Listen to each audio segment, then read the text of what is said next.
అడుగు ఈ దగా కోరు గవర్నమెంట్ని అని చెప్తున్నాను నేను. ఎక్కడి నుంచి వచ్చారు? నల్గొండ అండి.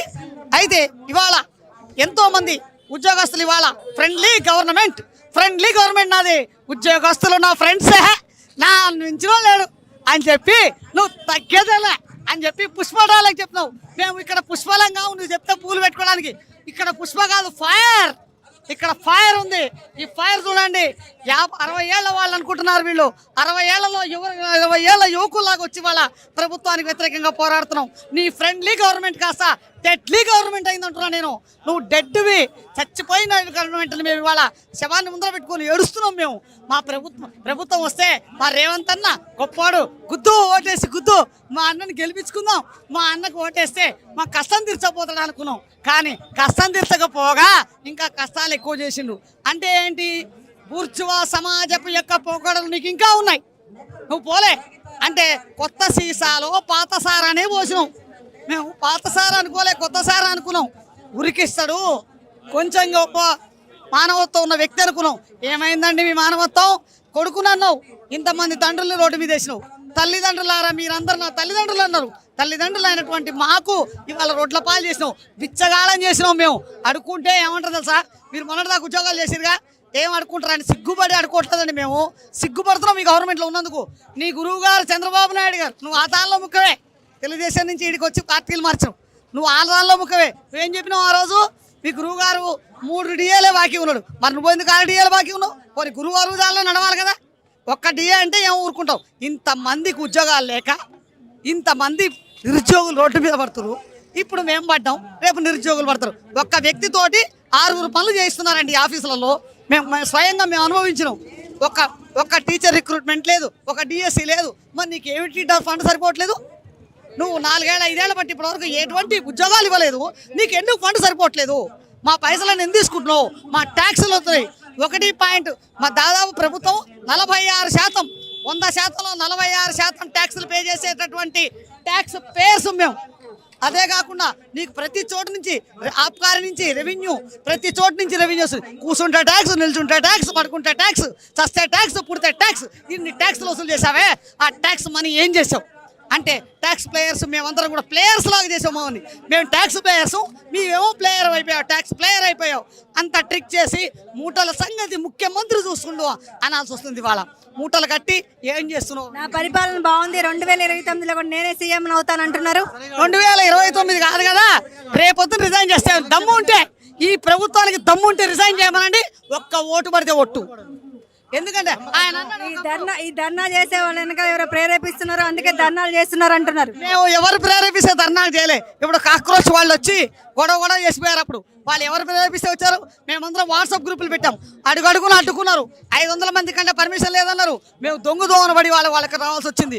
ఎందుకంటే ప్రభుత్వానికి ఎందుకంటే భయం. 500 మందికి ఎందుకు పర్మిషన్ ఇచ్చావు? జీవోలో 2000 మంది వస్తే తెలంగాణలో 3 లక్షల పైగా పెన్షన్లు ఉన్నారు. పెన్షన్ పట్టించుకోవట్లేదు రేవంత్ రెడ్డి. పట్టించుకోవట్లేదండి. పెన్షనర్స్ ఏం పట్టించుకుంటుండు? ఇప్పుడు నువ్వు పెన్షన్ ఇవ్వగానే కాదు కదా, ఆ పెన్షన్ 40,000 30,000 వస్తాయి. ఏం చేశారంటే తెలివిగా మాకు రావాల్సిన కమిటీషన్ పైసలు అనేవి ఉంటాయి, అవి కట్ చేసి ఎంబటే వేరే వాళ్ళకి ఇచ్చేసి మా దాంట్లోకి ఇచ్చారు. అంటే నీ జుట్టు కట్ చేసి నీకే మీసం పెడుతుండు తెలివిదాట్లు. మా పైసలు తీసుకొని మాకే పెడుతున్నావు నువ్వు. అంతేగాని నీ సొంత పైసలు నీ జేబులోంచి రూపాయి అడగట్లే మేము. మాకు ఇచ్చాయి. నీకు నిజంగా నువ్వు మానవత్వం ఉన్న మనిషి అయితే, నిజంగా నువ్వు తండ్రిలాగా మమ్మల్ని పరిపాలన చేసేటటువంటి కుమారుడు అయితే, రేవంత్ రెడ్డి సార్ నేను రిక్వెస్ట్ చేస్తున్నాం. రేవంత్ రెడ్డి గారు మీరు దమ్మున్న నాయకుడు అనుకున్నాం. మేము దమ్మున్న నాయకుడు అనుకుని మేము ఓటేసాము. ఇవాళ కార్మిక, కర్షక, ఉద్యోగ సంఘాలన్నీ కూడా ఇవాళ పెన్షనర్దారు రోడ్డు మీదకి వచ్చి ఇవాళ నడి బజార్లో సిగ్గుపోతోంది. ఇక్కడ నడి బజార్లో ప్రభుత్వం సిగ్గుపోతోంది. ప్రభుత్వ ఉద్యోగస్తులం మేము. ప్రభుత్వం యొక్క సిగ్గుపోతోంది. ఇక్కడ ఉద్యోగస్తులకు ఇవ్వట్లేదంటే ఎవరు సిగ్గుపోవట్లే, ప్రభుత్వం సిగ్గిపోతుంది. ఉమ్మడి రాష్ట్రమే నయం అనిపిస్తుంది. మేము పోరాటం చేసి తెలంగాణ ఇప్పించి తప్పిదం చేసినామో ఇప్పుడు అనిపిస్తుంది మాకు. ఆ రోజు జెండాలు పట్టుకున్నాం. ఏ జెండాలు లేవు మా దగ్గర. ఇప్పుడు ఏ జెండాలు లేవు. తొక్కుతున్నారు, మమ్మల్ని తొక్కేస్తున్నారు. ఏం చెప్తారు రేవంత్ రెడ్డి? మేము ఒకటే చెప్తున్నాం, రేవంత్ రెడ్డి గారు మీరు ఫ్రెండ్లీ గవర్నమెంట్ అన్నారు, నీ మాట నిలబెట్టుకో, ఇక్కడున్న ఉద్యోగస్తులందరి బాధలు తీర్చు. కనీసం 2 నెలల్లోనైనా కనీసం మేము ఇక్కడికి వచ్చి మేము 2-3 నెలల్లో మేము చేస్తామని చెప్పండి. 5,000 కోట్లు 6,000 కోట్లు ఇవ్వాలి కాదు, 18,000 కోట్లు బాకీ ఉంటే 5,000 కోట్లు ఏ మూలకండి? ఇవన్నీ ఇవ్వాల్సిన బాధ్యత అయితే ముఖ్యమంత్రి రేవంత్ రెడ్డి గారికి ఉంది. లేనట్లయితే మా ఏంటో మా వృద్ధులం అనుకుంటారు మీరు, మేము వృద్ధులం కాదు, కొంత యువకులం అయిపోయాం మేమందరం. మేము ఈ గవర్నమెంట్ పడగొట్టే వరకు నిద్రపోం. ఇట్లా కనుక చేసినట్లయితే చాలా మంది, ఇది దాదాపు 5,000 మంది చనిపోయారు, ఆత్మహత్యలు చేసుకున్నారు. ఇది ఆత్మహత్యలు కాదు, ప్రభుత్వం చేసిన హత్య అంటున్నాను నేను. ప్రభుత్వమే హత్యలు చేసింది. ఎందుకంటే ఒక వ్యక్తి తట్టుకోలేక ఆత్మహత్య చేసుకుంటుంటే దానికి కారణం ఏంటి? ఈ ప్రభుత్వం దగాకోరు ప్రభుత్వం, దుండగ ప్రభుత్వం. ఇలాంటి ప్రభుత్వం మేము నిలదీస్తున్నాం. మేము వేసిన ఓటు ప్రతి రూపాయికి మాకు లెక్క చెప్పాల్సిన బాధ్యత ఉంది. ఒక్క శ్వేతపత్రం విడుదల చేయండి, మీరు ఎంతమందికి ఇచ్చారు, ఎంతమంది బాకీ ఉన్నా మేము చూపిస్తాం. కోర్టుకి ఎందుకు రారు? అందుకనే సిగ్గులేని గవర్నమెంట్ కాబట్టి కార్యదర్శి కనబడితే ఎక్కడ కనబడితే అక్కడ అరెస్ట్ చేయండి అని ఇవాళనే హైకోర్టు ఆదేశాలు ఇచ్చింది. కార్యదర్శి ఎక్కడ దాక్కున్నాడో మరి ఇవాళ ఇచ్చిందంటే ఏ గవర్నమెంట్ అన్న ఎన్నడన్నా ఇచ్చిందా అరెస్ట్ చేయమని? కానీ గవర్నమెంట్లో ఉన్నటువంటి ఆఫీసర్స్ని అరెస్ట్ చేయండి అని చెప్పి, కార్యదర్శిని అరెస్ట్ చేయమని చెప్పి ఇవాళ పేపర్లో వచ్చింది. ఇది నిజమా కాదా అంటే అర్థం ఏంటి? ఇంకా అరెస్టుల దగ్గర మీరు కూడా మీ ఉన్నటువంటి ఉద్యోగస్తులను రక్షించుకోలేదు, నువ్వు మమ్మల్ని రక్షిస్తావా? ఇలాంటి ప్రభుత్వాన్ని మేము నిరసిస్తున్నామండి. మీరు చెప్పండి. మాకు రావాల్సిన బకాయిలే అడుగుతున్నారు ఎవరైనా. ఇవాళ ఏ ప్రభుత్వం కూడా మేము తెలంగాణ కోసం మేము పోరాటం చేసినాం, మేము కూడా ఉద్యోగస్తులు అందరం చేసినాం. తెలంగాణ వచ్చిన తర్వాత ఈ పరిస్థితి ఏనాడు లేదు. ఇవాళ మన దగ్గర జరుగుతున్న పరిస్థితి నవ్వుతున్నారు ఒక్కొక్కడు. 6 డిఎల్ అంటే ఎవరికి లేదు ఇంతవరకు. నేను సర్వీస్ 40 సంవత్సరాలు చేశాను, కానీ ఇంతవరకు లేదు. పిఆర్సీ లేదు, డిఎల్ లేదు. తర్వాత దిగిపోయిన వాళ్ళకు బట్టలు లేక వాళ్ళందరూ ఆత్మహత్య చేసుకుని చనిపోతున్నారు. అవన్నీ అమలు జరిపి సక్రమంగా చేయాలని కోరుతున్నాం.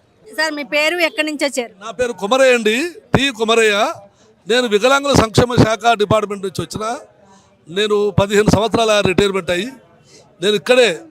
ఈరోజు రిటైర్మెంట్ ఉద్యోగస్తులందరూ ఈ యొక్క రోడ్డు మీదకి వచ్చారు అంటే వాళ్లకు రానటువంటి బెనిఫిట్స్ రాకపోతే, నష్టం జరిగితే వాళ్ళు ఎన్నో రోజుల నుంచి ఎదురు చూసి సీఎం గారు ఇస్తారు కదా, గత ప్రభుత్వం ఇవ్వలేదు, కనీసం ఈయననే ఇస్తాడు కదా అని చెప్పని ఆశతోని కోరికతోని గవర్నమెంట్ని తెప్పించుకొని చేస్తే ఈసారి కూడా మొత్తానికి ఏ బెనిఫిట్ ఇవ్వడం లేదు. డిఏలు ఇవ్వడం లేదు, డిఏలు ఒక 3 నుంచి 4 ఇవ్వడం లేదు, దాదాపు పిఆర్సీలు లేవు, ఏది లేకుండా చేశారు. కానీ ఇది పద్ధతి కాదు. వీళ్ళందరికీ రిటైర్మెంట్ ఉద్యోగస్తులందరికీ అన్యాయం చేయడం అనేది మంచిది కాదు. వీళ్ళ వల్ల ప్రయోజనం లేదు అనుకోవడం మాత్రం పద్ధతి కాదు. ఇదే పద్ధతిలో ఒకరోజు నిర్లక్ష్యం చేస్తే చంద్రబాబు నాయుడు గారు డిపాజిట్ లేకుండా పోయింది వాళ్ళ గవర్నమెంట్. మరి ఆ పరిస్థితి మీరు తెచ్చుకోవద్దు అని చెప్పని మేము ఆశిస్తున్నాం. వాళ్ళకంటే మీరు మంచిగా చేశారు కదా, మంచిగా ఇస్తారు కదా అని చెప్పని మేము అనుకుంటున్నాం. కానీ మీరు మాత్రం వీళ్ళు ఏం చేయలేరు అని చెప్పి మాత్రం మీరు అనుకోబాకండి. ఎందుకంటే వీళ్ళే మాకు యువకులు చాలు, రైతులు చాలు, మహిళలు చాలు, కార్మికులు చాలు అని వీళ్ళ వల్ల ఏం ప్రయోజనం లేదని మీరు అనుకోవద్దు. ఒకవేళ అట్లా అనుకుంటే మాత్రం వీళ్ళే వాళ్ళందరినీ ఎడ్యుకేటెడ్ చేసి మిమ్మల్ని ఎక్కడ ఏ డిపాజిట్ లేకుండా చేస్తారు. కాబట్టి ఇటువంటి పరిస్థితి రాకుండా ఉండాలని, మీరు ఎప్పటికీ మీరు కూడా మంచిగా ఉండాలి, మమ్మల్ని కూడా మంచిగా ఉంచండి అని మేము కోరుతూ మీ గవర్నమెంట్ను ఇప్పటికైనా తక్షణమే ఏ బకాయిలైనా ఏ రావాల్సిన రిటైర్డ్ ఉద్యోగస్తులందరికీ ఇవ్వవలసిందిగా మనవి చేస్తున్నాను. సరే, దాదాపు రిటైర్డ్ అయిన వాళ్ళు ఎంతమంది ఉన్నారు? ఎంతమంది వరకు పెన్షన్స్ రావాల్సి ఉంది? ఈ తెలంగాణ రాష్ట్రంలో మార్చి 2024 నుండి రిటైర్మెంట్లు అయినటువంటి ప్రారంభమైనవి. ఇప్పటి వరకు రిటైర్డ్ అయినటువంటి వాళ్ళు దాదాపుగా ప్రభుత్వం అనేటువంటిది ఇంతవరకు గణాంకాలు తీయలేదు, ఎంతమంది రిటైర్డ్ అయినది చెప్పలేదు. కానీ మా యొక్క అంచనాల ప్రకారము దాదాపుగా 26,000 మంది ఈ తెలంగాణ రాష్ట్రంలో రిటైర్డ్ అయి ఉంటారు. కాబట్టి ఇంతమందికి ఈ యొక్క రిటైర్మెంట్ బకాయిలు అనేటువంటిది ఆ తెలంగాణ అంటే గవర్నమెంట్ చెల్లించని కారణంగా చాలామంది పెన్షనర్లు ఆవేదనతో అంటే అనారోగ్యంతో ఆసుపత్రుల లోపల కొట్టుమిట్టాడుతూ డబ్బులు లేక చివరికి కొంతమంది చనిపోయారు. ఇప్పటి వరకు దాదాపుగా ఒక 100 మంది పైన చనిపోయి ఉన్నారు. కాబట్టి ఇంతమందికి డబ్బులు అనేటువంటిది చెల్లించని కారణంగా మేము అనేక రకాలుగా ఉద్యమాలు అనేటువంటివి చేయడం జరుగుతున్నది. మేము గత సంవత్సరము ఇదే ఇందిరా పార్క్ వద్ద 3 సార్లు ధర్నాలు చేపట్టడం జరిగింది. తర్వాత చేపట్టినప్పటికీ తర్వాత అనేక రకాల ఉద్యమాలు చేపట్టిన కారణంగా చివరికి ప్రభుత్వము మాకు ప్రతి నెల అంటే 100 రోజుల లోపల 6,000 కోట్లు చెల్లిస్తామని హామీ ఇచ్చింది. ఆ హామీ అనేటువంటిది కూడా ఇప్పటికే 6,000 కోట్లు మీరు చెల్లించామని ప్రభుత్వం ప్రకటించుకుంటున్నది. కానీ ఇంతవరకు ఆ 6,000 కోట్లు అనేటువంటిది అందరికీ ఓన్లీ ఒక మన పెన్షనర్లకి చెల్లించలేదు. దాని లోపల కాంట్రాక్టర్లకు చెల్లించారు, సర్వీస్లో ఉన్న వాళ్ళకు